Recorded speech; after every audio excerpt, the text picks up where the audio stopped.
you go to battle, and a lot of people won't do that. So where does some of this fire come from? Where does this, what's your background that makes you who you are?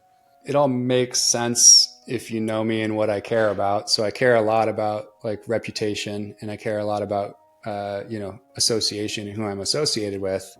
Like, I don't go after random shitcoiners for the most part, because I just don't have that much time and it's not that relevant to Bitcoin. But it was like when Kwon started talking about being good for Bitcoin, and, RHEBTC Archive was platforming him, and Pomp was promoting him and saying, this is, good for Bitcoin and all these things. Like, that was when you had to step in and be like, no, because I know this dude's going to fucking tank and it's going to be bad. And I don't want to be associated with that. I want to be on the record publicly before that happens, not after, so that people know that I knew, and so they can trust me and my company going forward. And then that rolled straight into Mashinksy.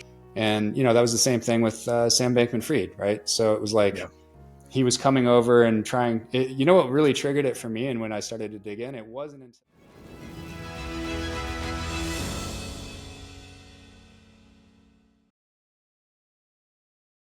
Mr. Cory Klippsten, thank you so much for joining me today and being a playable character in this sea of non-playable characters. Thank you, sir.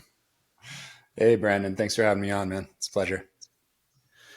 So we were just talking off stage, obviously, about the stories of the day, the news of the day, where the halving just occurred, obviously, and there's a lot of stuff on the time chain right now, and a lot of things going on. I would love to get your thoughts, just with Swan being in the mining game now. Obviously, you guys have a big reach. What are your thoughts? Kind of what are you seeing from your level and all the data points you get to see? Give me a little rundown of what you're seeing in that world, and from the short term, but also the long term here going forward. Sure. So let's say that you were like, pick any profession. Let's say you were like a real estate agent or a plumber or whatever, like in your town, medium-sized American town. Let's use real estate agent. Everybody knows one. And let's say that another real estate agent in town was lying to people often and just scamming the shit out of people, right? And there's two things at play here. One is you're a subject matter expert that understands your field. And so people actually kind of look to you to be able to point out what is right and what is wrong, and to help educate them. And I think by virtue of having that relationship with your customers and in your community, you actually bear some responsibility to be a spreader of truth about the thing that people look to you for.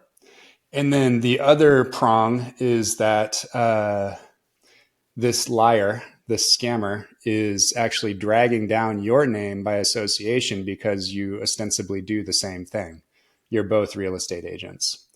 So I think if you look at this whole SOB, shitcoins on Bitcoin motion through that lens, you'll understand why quite a few Bitcoiners aren't just cool with the shitcoiners and the newly created, formerly Bitcoiner, now total shitcoiners, doing scamming on and around Bitcoin. I think they would, if they thought about it in terms of that, like if they thought of their cousin who had a profession in a town somewhere and what responsibility their cousin has in that town, and they actually empathized a little bit with the Bitcoiners who are kind of not into scamming and don't think that scamming in this area is cool, I think they might have a little bit more empathy for the reaction that they're getting as they try to rip the faces off of unsuspecting retail by using Bitcoin for affinity scams.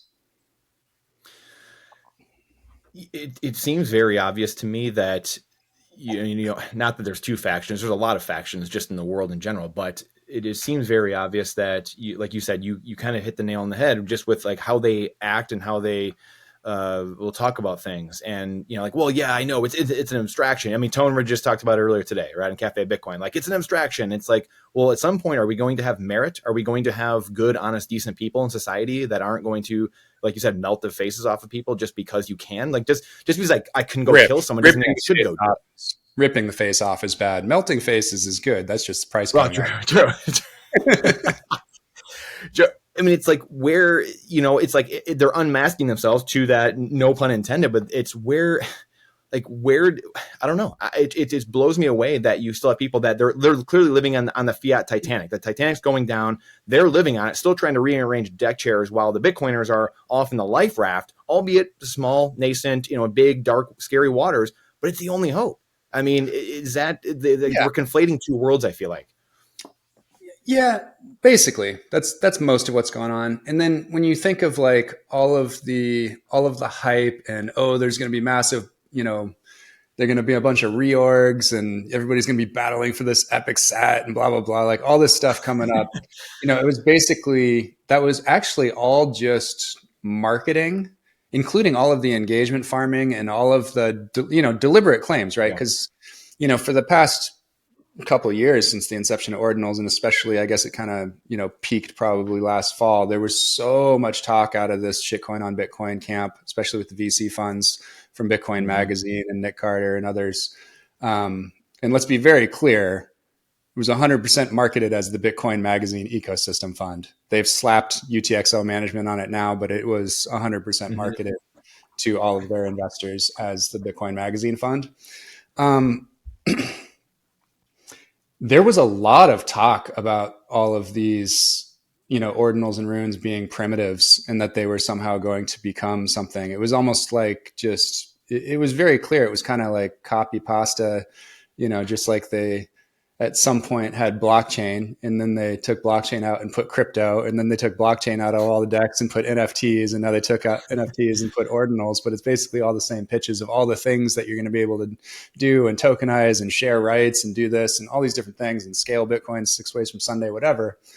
And I think, I actually feel bad for some of the well-intentioned, BIP writers out there that were subsumed by this scamming motion, because those people were deliberately, they got affinity scammed the way that Bitcoin often gets affinity scammed by shitcoins, right? And so some of these engineers and some of these creators and some of these builders that earnestly are trying to figure out, what is the right combination of next things to do, whether it's CTV or, whatever is bunched into L enhance, all these different things that we talk about all day on Twitter.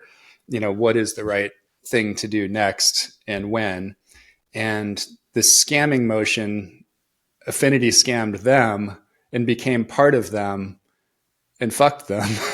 Fucked all of us, basically. But with the goal of marketing pump and dump meme coins, basically. And so these aren't primitives. These are just collectibles with unlimited entrance into a category. Inevitably, that market will always collapse, just like comic books or baseball cards or anything else. There's nothing scarce about it. There can be scarcity within a collection, but if all of the collections are substantially the same, which they are, then you have infinite numbers of collections. And that's what, has been wrong with NFTs since the beginning. It doesn't actually cost anything to create them. It's what's wrong with runes now. And it's why, broadly, they'll never be worth anything. And, maybe if you bought a CryptoPunk in like 2017 or 2018, you're still in the black, but basically all the Bored Apes people are in the red. And, every other collection is in the red, and every runes, except I think one so far, is down significantly since launch. And like, good luck being the one that chose that piece of shit, whatever, it was like Dinko Donko or something. And it's like, is that the future of finance? I'm pretty sure Dinko Donko or whatever is not the future of finance. Are we going back to? It's just annoying and it's a waste of time, and it is a distraction. But I think that, Bitcoiners who only think these people are like truly, like, if you don't understand that most of the people doing this are actually just trying to market the category, that they're trying to get the engagement, enragement, and that they're trying to draw attention to it and deliberately posting inflammatory things only for the purpose of drawing people to their team, right? Mm-hmm. They're not trying to recruit Bitcoiners. They're actually trying to recruit shitcoiners. So by, Bailey, Udi, Nick Carter, all of these people setting themselves up as anti-Bitcoin, that's the easiest way to get shitcoiners to come love you, because shitcoiners have been, battling you forever. And now you can pull those people into your shitcoin scam, which is basically what's been going on for the last, 18 months or so. Yeah, that's a great way to look at it. I love that you said it that way. Are we looking at what do you think are some of the things we're going to see in this epoch? We had the ICOs, like you said, the crypto punks. You got the Pepes, you got the runes, ordinals. I mean, are we looking at block size war stuff again coming up? I mean, it feels like it's not going to go away. No, the whole we're gonna fucking do a soft fork or block size war. All of that was literally all just marketing for runes to launch. That was all just part of the marketing. Mm-hmm. Okay. Yeah. So all that, engagement trolling was just trying to draw eyes, again, trying to create two camps, because and all the people in their camp are the ones they're going to scam. So Bitcoin and Bitcoiners unaffected. The marketers, the pump and dumpers, the SOB VCs, the David Baileys of the world try to be against Bitcoiners to attract shitcoiners who actually become the marks, and that's who they profit from. So they only fucked each other, basically. Mm-hmm. Do you think there was any, again, this is just prognostication, this is mind reading, but do you think there's any legitimacy to nation states using some of these guys, some VC, whoever funds, as proxy, attack vectors? We want to thank our sponsor. This show is presented by Bitcoin Trading Cards, an orange pill in a pack, making talking about things that normally make you want to cry fun and easy. The scarcest and most educational cards to ever exist. Available now. I mean, that's an orthogonal issue. It's separate to consider, but I don't think that you can do much about that, and I wouldn't lay the blame for that at the feet of run of the mill shitcoin scammers. Mm-hmm. If Bitcoin has vectors for attack, like those would be well understood without having to demonstrate it in the market. All you need to do is kind of read about it, or even theorize about it yourself. And so I don't think that's a real thing. That sounds like more engagement farming and marketing for shitcoins to dump on people. Okay, so touching on mining again and related to this, Swan mining. So tell me about, what you guys have going on, briefly kind of give the rundown, I guess, of kind of how this came about over the last, while, I guess, probably a year plus, right? But where you guys started, where you are and where you're kind of going, what the plan is. Yeah. I mean, I've been looking into mining for a long time. I think I joined the advisory board of Riot in fall of 2019 and served there for maybe around 3 years or so. Jan and myself and Pierre, so two people at Swan, co-founders of Swan, and Pierre, who's I think he's VP of research, right, at Riot. So we had kind of a front row seat and kind of saw some of the things going on there, and I started paying attention. You kind of start to have selective perception and attention for topics you're working on. So I always thought it was kind of interesting and attractive. One thing that I personally developed a pretty strong view on is I thought that the model of, basically retail onesie twosie and trying to be a platform for that, I thought was like really, really difficult to scale, and actually had some misalignment of incentives because basically retail only gets interested when the price is way, way up. And so that's when you do most of your volume. And then, and you've got to charge extra for the rig and you have to mark up the power. And so it just kind of, unfortunately, the cycle creates a situation where until retail is much better educated and actually comes with piles of cash in the trough, right, when the rigs are cheap and the power is cheaper and there's more places to plug your rigs in, that's generally what's going to happen. And our philosophy since day one at Swan was only do businesses where you can have only happy customers. And not just like with our service, it's like every aspect of it. So this is taking it up a level from saying like, okay, let's use a restaurant analogy. Like, okay, most restaurants stop at like, we're going to provide good service and good food. If I were going to do a restaurant, it would be like everyone you interact with, you're going to have a good interaction with, including the other patrons. right? So it's every aspect of it that you want to take responsibility for. And so when I think about Swan and us selling Bitcoin, for instance, we hammer home the long-term nature of Bitcoin as essentially a passive investment, something you want to hold for 5, 10 years, if not 7 generations. We get there.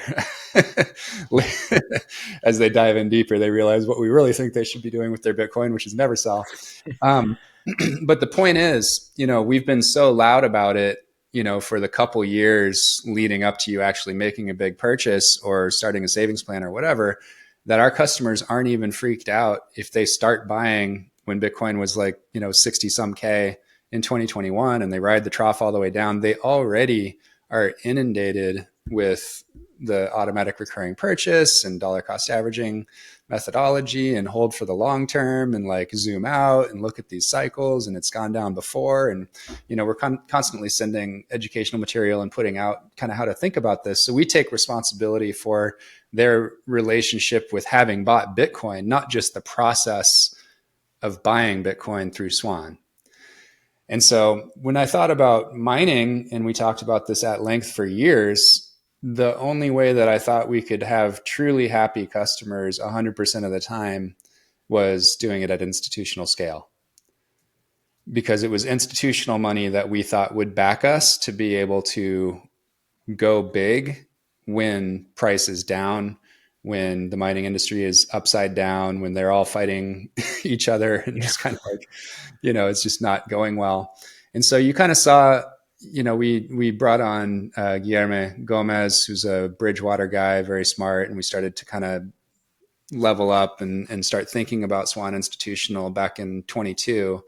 And then when Hafa Zaguri, Alpha Zeta, got in touch in like late 22 and then came on full time in December or January. So he was in the seat for sure by January of 23.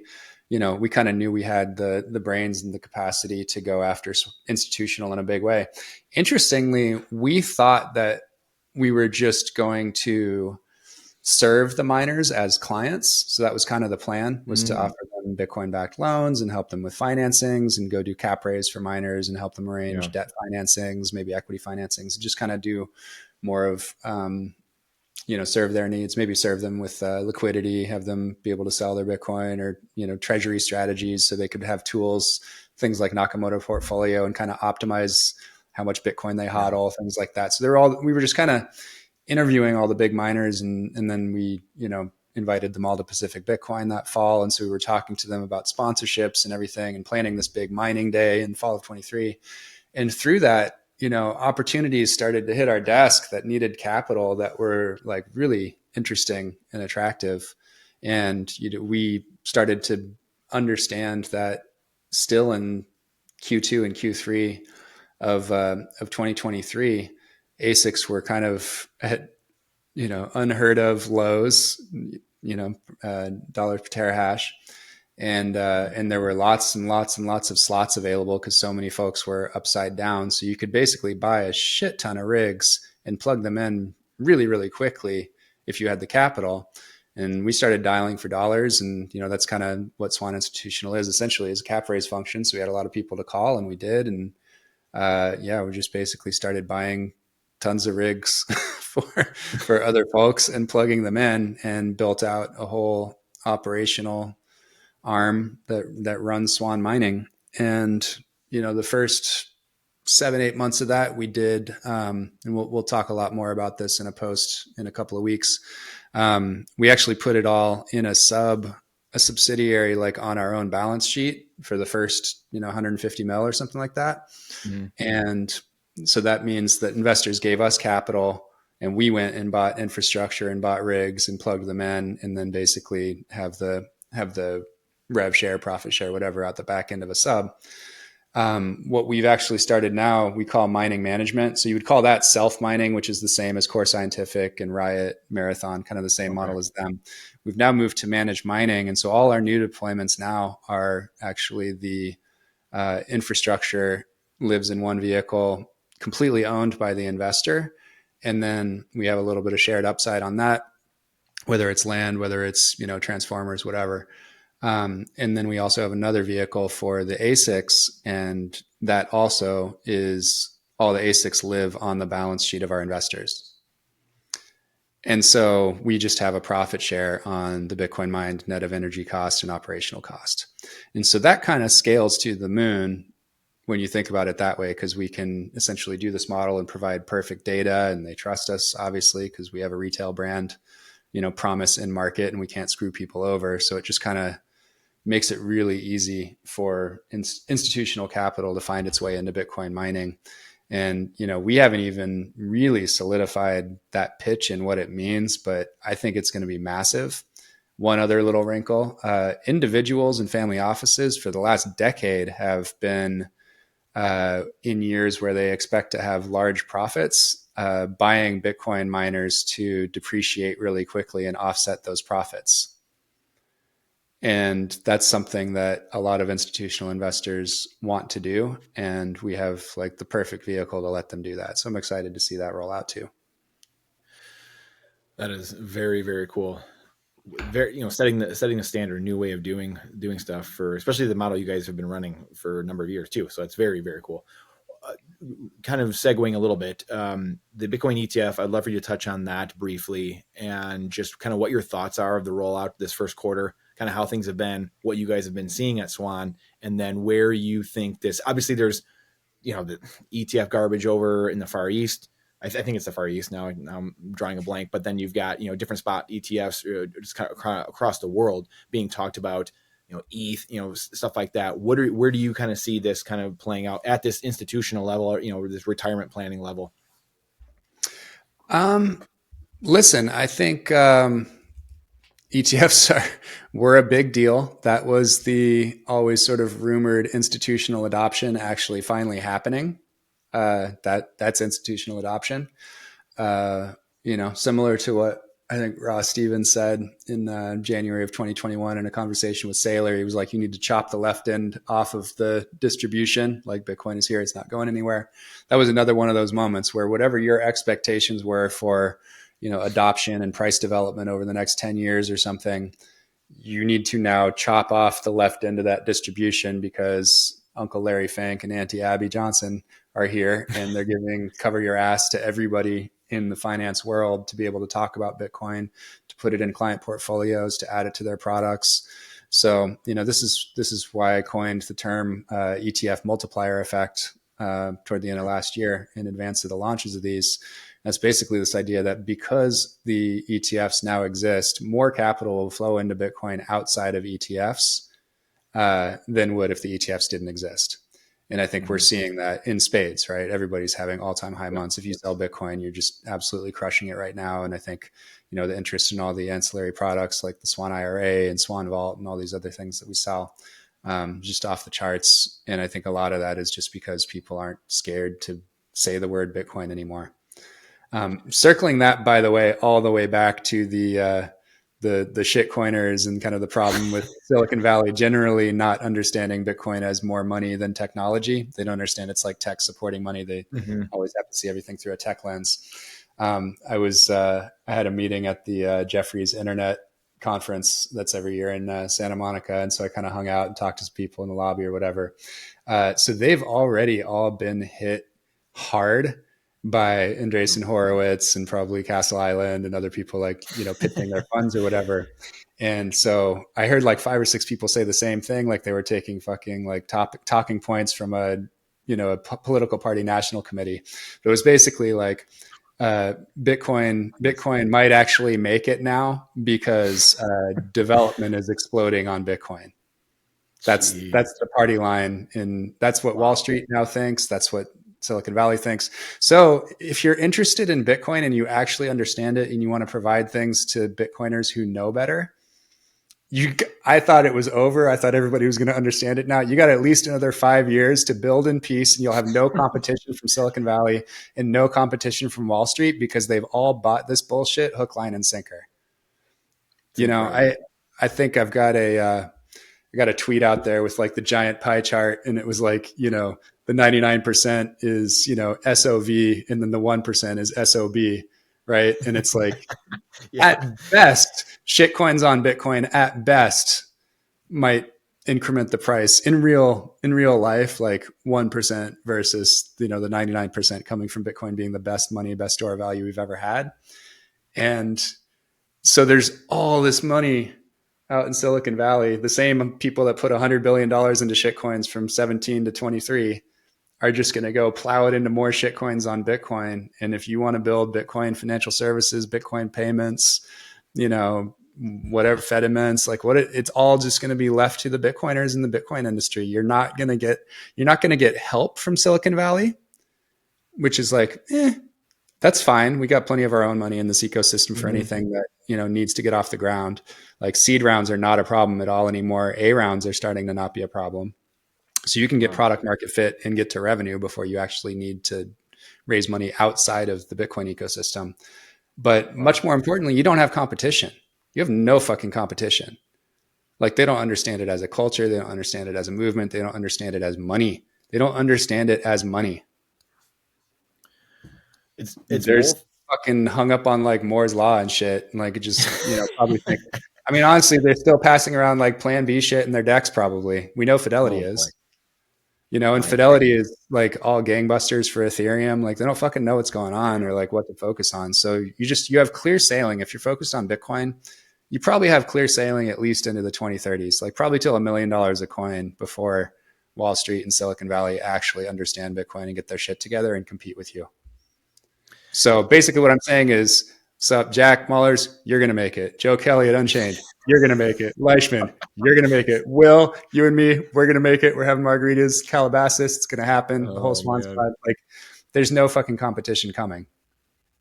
Unreal. It makes it, it's the 10 million Bitcoiners, right? Like, Swan's mission, what you talk about all the time, it's, you want the right people, just like this goes back again to the shitcoin thing. Like we don't want to just draw anyone to Bitcoin necessarily. Like you want to draw in the people with the ethos, the people that are going to build. So it's a blessing and a curse in a way, because you're going to have, like you said, and rattled off all these people, all the companies, all the people that are going to be the foundational bedrock for building Bitcoin this decade. And we don't need that other stuff. And it'd be great, be great if we were already in hyper Bitcoinization, but we're going to be built the right way. So it's a blessing and a curse. I think that's really like, I don't want to party with Chris Dixon. I don't want to party with Balaji. Like I don't want to hang out with these people at all. It's like in any way, shape or form. Man. So like, as long as they can keep on like staying out of our lane and we can focus on Bitcoin and they can keep being confused or malicious, that's fine. Boy, oh boy. So, okay. So speaking of, looking into the future, I guess, and we're talking about building, this decade, and it's going to be, Saylor talks about the gold rush, the next 10 years, and we're talking about building the next 10 years, stuff like that. What do you think about, this is something that I remember you talking about this like a year or two ago. I haven't seen it too much lately necessarily, but because again, it's a future thing, but what do you think about just what does lending look like on a Bitcoin standard? Once we get to hyper Bitcoinization, once maybe it's at 10 million Bitcoiners or whatever it is and beyond, and we're in that world, what does, when the dollar dies even, what is it to look like to you? Am I owning an apartment complex and the people are paying me in Bitcoin? Is there, what do the credit markets look like? What do things look like to Cory when you think about like, hey, we're building this future and this is what's happening. This is what it's going to look like. What does it look like to you? I think you want to have Tomer on. That's the dude that lives in like 2060. If you haven't had him on already. He's future philosopher. I want future finance Cory to tell us what credit markets look like. I'll be honest with you. Like, I think the analogies that a lot of people have thrown out there of, being able to sort of just borrow against your asset makes a lot of sense. People will need money and you'll have it. And so you'll be able to lend that out for a rate. And, if you have enough of it, that will be enough to live on and you won't ever actually dive into your principal at all. You'll also just run amortization tables and just think about like, okay, if I, I'm only drawing down 5% every year and the price is probably going up 6%, purchasing power of Bitcoin, even toward the end of the century is probably going to still be going up, on average 5 to 10% per year, I would guess, maybe more. We'll probably be in a position where you can actually sell it down toward the end of your life after your productive years and not lose purchasing power from your stack, which is interesting. As far as where we are kind of in the near term with lending, they've made it really, really difficult to do consumer lending. So kind of like mass advertising, all 50 states, small dollar amounts.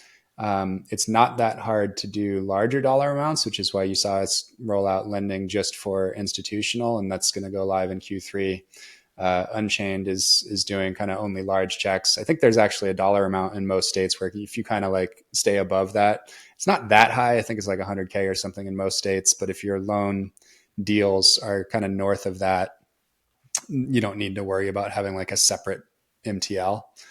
Because I think below that you're kind of like in the Klarna Affirm type realm, and you're running up against CPFB and all these kind of restrictions against predatory lending and all that, especially when you're looking at rates that for retail are like 15% or something like that. So institutional right now is kind of clearing in the, I mean, depends on size and what other things you do with the client or whatever, but you're kind of looking in the 10 to 13% range, and retail is kind of north of 15. So it's really only people that like really, really need to unlock some cash and are really averted to, selling Bitcoin are taking advantage of that. And you can usually find credit cheaper with, a HELOC or a personal loan or a portfolio loan against something else than what you're getting against Bitcoin right now. But it won't stay that way. It is the best possible collateral in the world for an asset-backed loan. It's margin callable 24/7 into deep global liquid markets. The professional shops that have done non-rehypothecated, meaning they don't lend out your coins, Unchained, Silvergate, a few others, have never lost a sat, never lost a cent, which is bananas. That's amazing, right? So like when we're looking at lending, and I'm putting that in our financial models for our Series C and things like that, and the bankers are like, oh, I feel like that needs to be like, at least like 0.08. I'm like, no, it's going to be fucking zero. Like, we're not worse than those guys. Like, it's going to be zero. And they're like, oh, you got to put something. I'm like, okay, fine. Put like 0.001. And if that makes an investor ask a question, great. Let's have the conversation, and I'll show you the data from Silvergate, and I'll show you the, whatever Unchained has put out, and, feel free to dig in. I'll introduce you to board members of these Bitcoin-backed lenders, and we can introduce you to Mao at Ledden. Like, they don't lose money if they don't rehypothecate. If you are rehypothecating, then by definition you're managing risk, and you've got to vet your counterparties and stuff. But we're never going to do that. Beautiful. I love that. Thank you for amusing me with that. So I know we've got, I don't know, 10 minutes or so left. Transitioning a little bit, we talked some heavier stuff, and have a tiny bit more fun, a little bit lighter. But Brady, I was talking to Brady the other day, and Tomer. So I did talk to Tomer actually a few weeks ago. So that was a phenomenal one. Gosh, he's smart.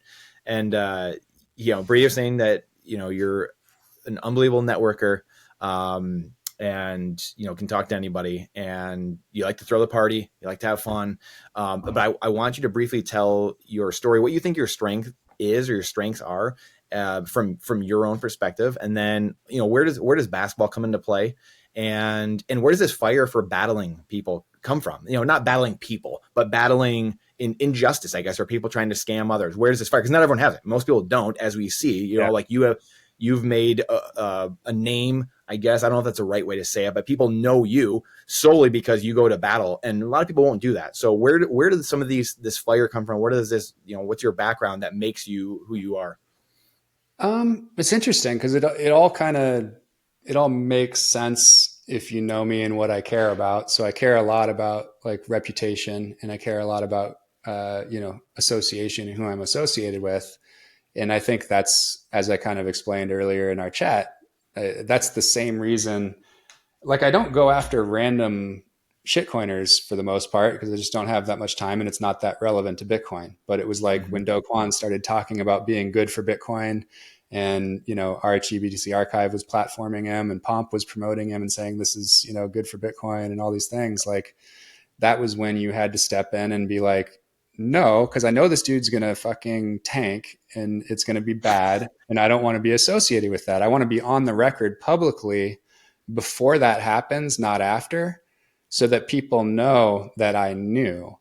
And so they can trust me and my company going forward. And then that rolled straight into Mashinksy, which was kind of the same thing. He was saying that, Bitcoiners were responsible for losing 30% of all Bitcoins. And he was trying to tell people to send them his Bitcoin so that he could hold it for them. And I was like, oh my God, it's not just rumored to be a Ponzi. This is clearly actually a Ponzi. He's actually trying to recruit deposits like right now. This is bananas.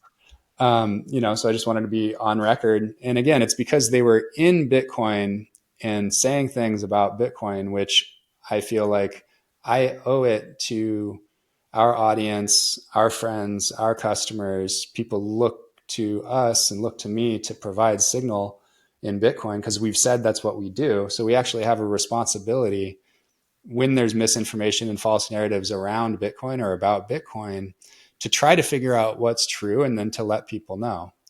And, that was the same thing with Sam Bankman-Fried, right? So it was like he was coming over and trying, what really triggered it for me? And when I started to dig in, it wasn't until he made the bid for BlockFi.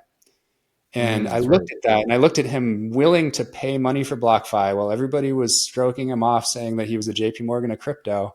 And I looked at BlockFi and it was like, that is a negative value asset. You would have to pay me hundreds of millions of dollars to take that on. It's negative brand value.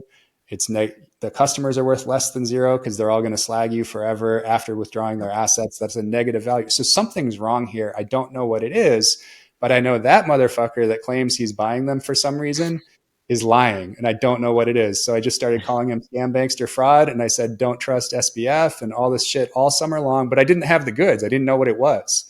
I just knew he was full of shit.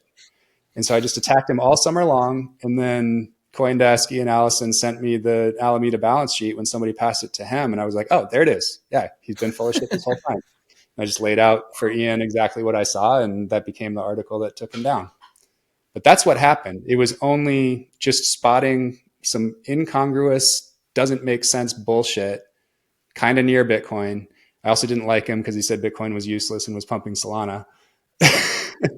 Jeez, So, but that was it. It was just people that are like talking shit and lying around Bitcoin kind of draw my ire, but it's because I feel like I have a responsibility to do it because they're in my town and they have ostensibly the same profession as me, and the community looks to me to provide signal about that, and I don't want to be associated with them. So I want to position myself against them, which is why I so dramatically want to position myself as not being in the same industry as David Bailey, even though I'm good friends with Mike Germano and have a lot of respect for some people that work at Bitcoin Magazine. And really, like, the magazine doesn't actually write that many articles about scams, if you slip through whatever, but it's not that big a deal.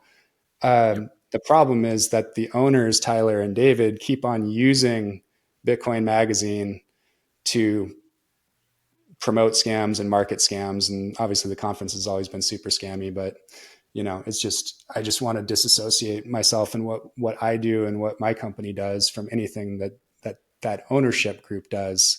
Again, even though I like CK, who used to be there, I like Germano, I have a lot of respect for Goodwin, Trolls, like a lot of these guys are fucking solid. But, it's unfortunately, but this is where it also comes to, and this is the argument that I have with like some of those guys, say something, disassociate yourself from the scamming. Don't just be in line because they pay you. Speak out. Right. And Germano's starting to do this, and I respect him for it. He's been tweeting about like, this all seems like bullshit to me. He's the CEO of Bitcoin Magazine. And he's saying this looks like bullshit. Good for you, Mike. Similarly, like I had a nice back and forth with Danny D. Kroger, the DZ NFT guys that's doing ordinals and stuff. And like, he's a pretty solid dude. He's very smart. He's obviously been in this NFT shit for a few years now.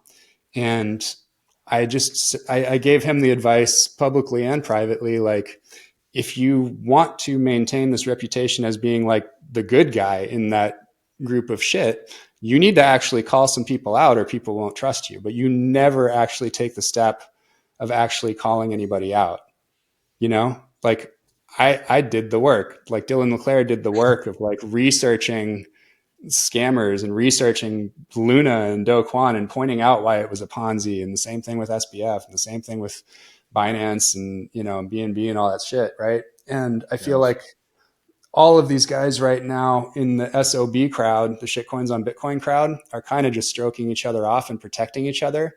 And they're not pointing out the bad actors, which to me makes it like really hard to believe that they're not in on it, all of them.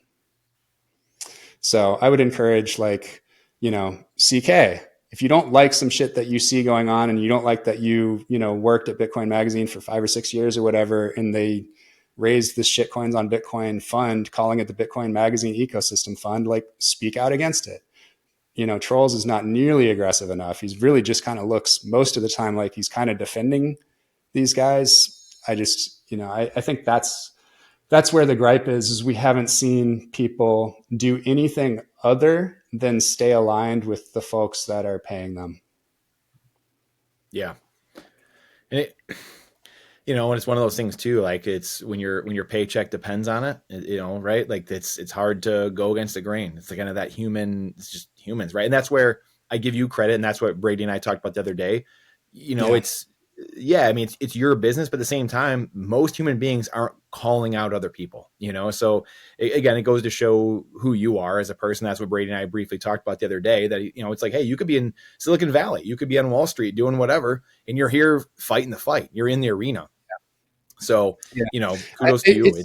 I want to say, by the way, I think most of the time it's not, it's probably not paycheck related. It's more, these people are not comfortable being contrarian. And so they're kind of more go along, get along. So for the most part, like on DM, I'm like, well, they've done a lot of nice things for me. That's usually what they say. They're like, oh, they've done a lot for Bitcoin. Yeah. They've done a lot of nice friends or whatever. That's basically what it comes down to, is like they are scared of the confrontation, but it's like, fucking Mussolini used to open the door for ladies, right? Like I get this a lot. Like, I'm like, I'll be talking to like some Bitcoin podcaster or whatever that takes shitcoin payola from like shitcoin companies. I'm like, why do you do that? And they're like, well, they're always very nice to me. Like, what kind of fucking defense is that? Like, where's your moral line? Where's your integrity that you're comfortable promoting this shitcoin stuff, And it's like, oh, well, they're very kind. They tell me they really like Bitcoin. And it's like, I can look on the internet and see the evidence of the shit you're doing. And, you're clearly compromising like fucking crazy, and that's fine, but let's just all operate in the same plane of reality, because I don't need to live in your fantasy land, do I? Yeah. There's nothing more you can even say. I mean, it's just, I know we got to roll here in a few minutes. What did you, transitioning here again toward the end, why did you say yes to being in Bitcoin trading cards and helping with the project there? And then also, what do your children think about the cards? My youngest loves the cards. She's always grabbing them. We had packs of them. We did an event with the Cleveland Cavaliers a couple weeks ago here in Los Angeles, and we had a bunch of the packs there, and my daughters were there. She found them immediately and ripped open a couple packs, and she was going and asking people like which one they wanted. And, if they took one that she liked, she would like renege and be like, no, you can't have that one, but take this one. How old are they, Corey? They're young. They're both under 10. Okay. Yeah. So are mine. Yeah. But they know, though. I mean, it's like wild, seeing what's up. Like, they know what money is. My 7-year-old and 5-year-old, like, they know the differences between fiat and, I mean, I'm sure yours do too. Like, it's got to start them early. Yeah. It's amazing. Well, listen, it's going to be everywhere by the time they're a little bit older too, which is kind of cool. Oh, we'll know. But, I think the cards have been really fun. It's been an awesome partnership, obviously. And I think they originally launched at PB22, and I know Brady's pretty heavily involved as an advisor, and, I'm supportive of anything that kind of celebrates Bitcoin. I love the cards. I'm like obsessed with Madex's shit. His physical art is so amazing. I mean, there's so much good stuff. Brecky learned how to sculpt. Like, I got Brecky sculptures all over the place in the home office and in the work office. Like, it's so dope seeing people just kind of express themselves. I mean, Tomer's words are art, right? And he's keeps on getting them made into movies. Like, it's just really neat to see this. And, we'll have a movie in the can here by this fall. We have a full length documentary called Bitcoin Season. It's about bringing Bitcoin into the world of basketball. Nice. And, we're working on, the director's last movie was on Netflix for a few years, hoping to get on Netflix or Prime with this one. Love that. Bringing actual fun, real fun, not JPEGs to Bitcoin, real actual fun and education. So it's a beautiful thing. Absolutely. And I gotta keep working on you to get like the NHL, or not NHL, but the hockey skills competition, like some hardest shot or accuracy shooting at Pacific Bitcoin Festival. So gotta get Har, get a couple people, Lavish. We'll have to get the. Yeah, that's true. I mean, listen, there's, Brett Morrison has an adult league he's been playing in forever. He lives out here in Santa Barbara. I'm sure he could arrange. Maybe we can arrange like at least a roller hockey or something like that. Cool, accuracy shooting or something like that.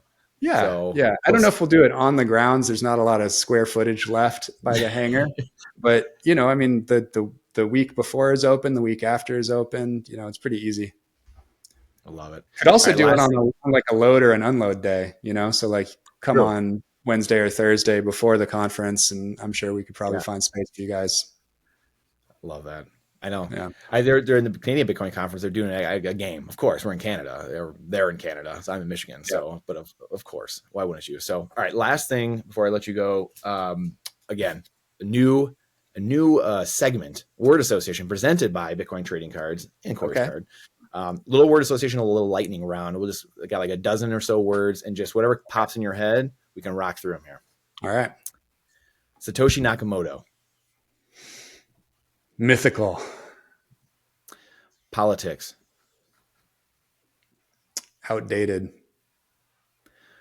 Integrity. Paramount. Women in Bitcoin. Awesome. Networking.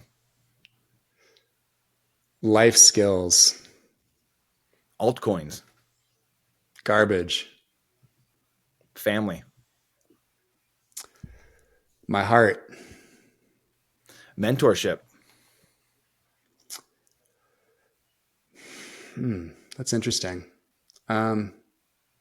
Worthwhile. Both sides, both directions, worthwhile. Ooh, I like that. That's really good. NBA or college hoops? NBA. Geopolitics. One of my passions. That's our next episode. That's one thing we didn't get to this time. Maybe next time. Faith. I don't spend much time on it. I guess I appreciate faith, religion, and spirituality more and more the older I get.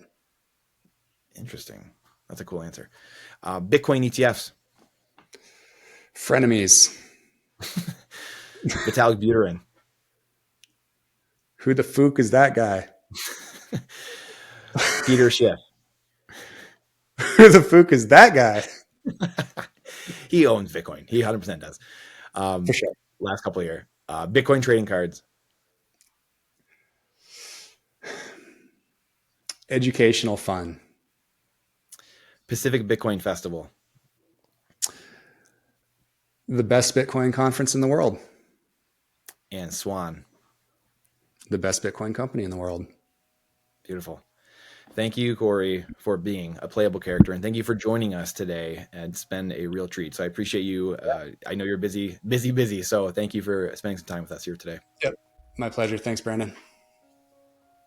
Thank you for checking out this episode of the Playable Characters Show, brought to you by Bitcoin Trading Cards. Make sure to subscribe so you don't miss any of the future Bitcoin and financial experts we have on the show. Plus, we will be doing random big giveaways throughout different moments of shows of collectible cards, sats, merch, and more from guests, so you won't miss anything. This show does not constitute any investment advice, only freedom advice. Everything you see here is opinions from the host and the guests themselves, nothing further. Please don't trust, verify. For full transparency, I do lead marketing efforts at Bitcoin Trading Cards, where we are trying to spread freedom to all of humanity and orange pill the world, one collectible physical trading card at a time, by making things fun and easy to talk about that normally make you want to cry. You can reach me directly through my email, brandon@btc-orange.com. cards.com with any inquiries or playable character suggestions. See you on the next one.